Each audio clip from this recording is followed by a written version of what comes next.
Hello friends, आज इस video में आपको बताएंगे साल 2023 में मार्गशीर्ष मास की उत्पन्ना एकादशी कब है, पूजा व पारण का शुभ मुहूर्त क्या रहेगा, पूजा विधि के बारे में और इस व्रत के कुछ नियम और कुछ खास उपायों के बारे में।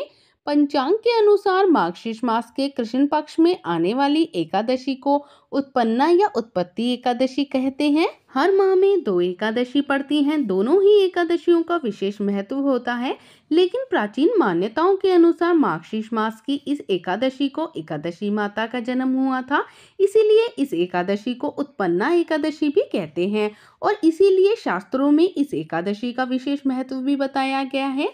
माना जाता है कि इस दिन भगवान विष्णु की पूजा अर्चना करने से महापुण्य की प्राप्ति होती है, साथ ही पूर्व जन्म के जितने भी पाप कर्म होते हैं वे सब नष्ट हो जाते हैं।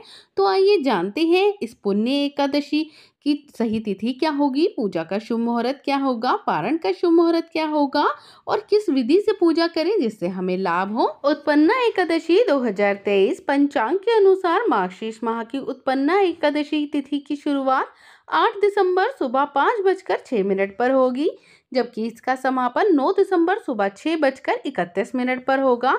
एकादशी का व्रत उदय तिथि के अनुसार किया जाता है और इस बार एकादशी 2 दिन की पड़ रही है, तो ऐसे में गृहस्थ जीवन वाले पहले दिन एकादशी का व्रत करना चाहिए और दूसरे दिन वैष्णव संप्रदाय वाले लोगों को व्रत करना चाहिए।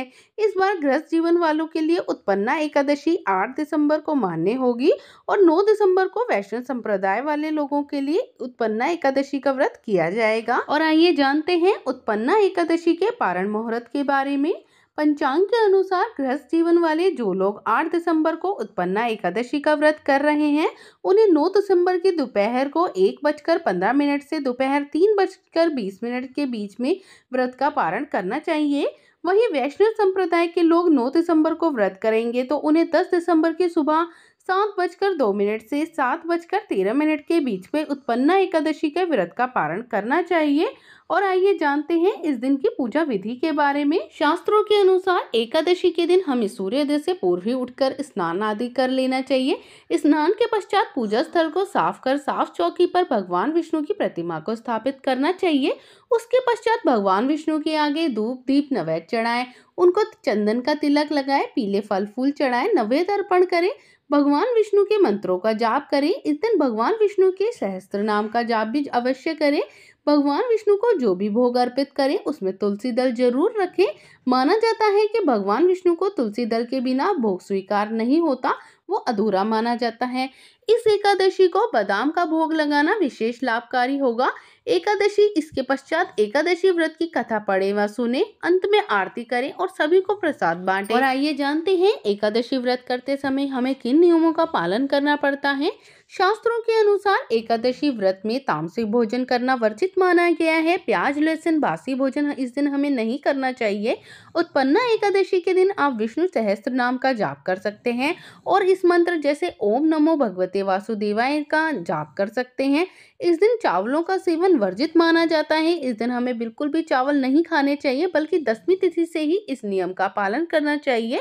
उत्पन्ना एकादशी के व्रत के नियम एक दिन पूर्व से ही 10वीं तिथि से ही लागू हो जाते हैं।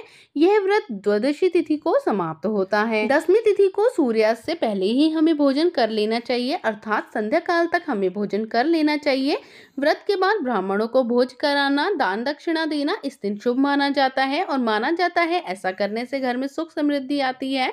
इस दिन यदि आपके द्वार पे कोई जीव जंतु भी आए, जैसे गाय या जी पक्षी आए, तो उन्हें भी अन्न जल जरूर दें।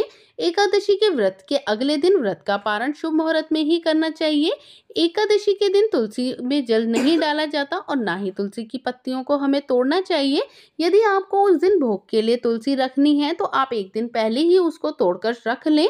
एकादशी के दिन इन बातों का आप विशेष ध्यान रखें और अगर आपको जानकारी अच्छी लगी हो तो चैनल को लाइक कीजिए, सब्सक्राइब कीजिए।